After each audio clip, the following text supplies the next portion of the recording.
O governo conseguiu negociar a aprovação da medida provisória que reestrutura os ministérios. Você acompanhou aqui no Jornal da Record, mas agora enfrenta outras batalhas no Congresso. Então, vamos conversar com Luiz Fara Monteiro, lá em Brasília. Oi, Fara, boa noite. Várias medidas provisórias perdendo a validade por aí, não é mesmo? É verdade, Cris. Uma ótima noite para você, para o Celso e para todos que nos acompanham. 3 medidas provisórias perderam a validade hoje porque não foram votadas. As medidas provisórias foram assinadas pelo presidente Lula em 1º de janeiro e não foram aprovadas pelo Congresso dentro do prazo de 120 dias.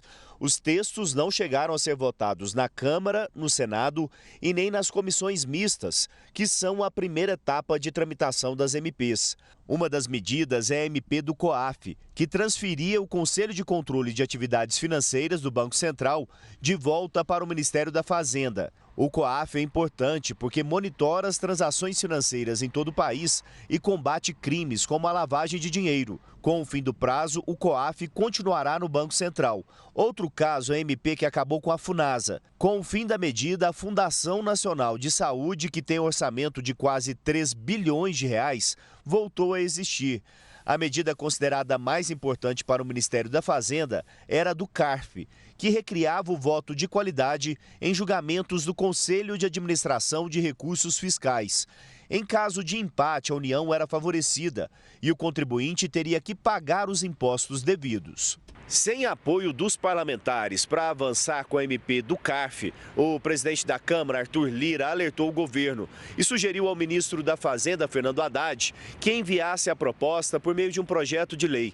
A manobra ajudou na tramitação de outros temas, como o arcabouço fiscal, que criou regras para controlar as contas públicas. Aqui não tem marinheiro de primeira viagem, né? Mar tranquilo não faz bom marinheiro.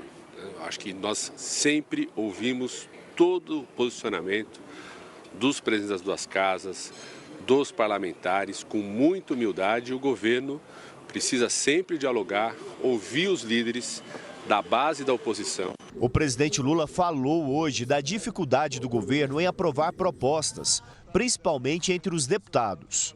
É importante vocês saberem a correlação de força no Congresso Nacional.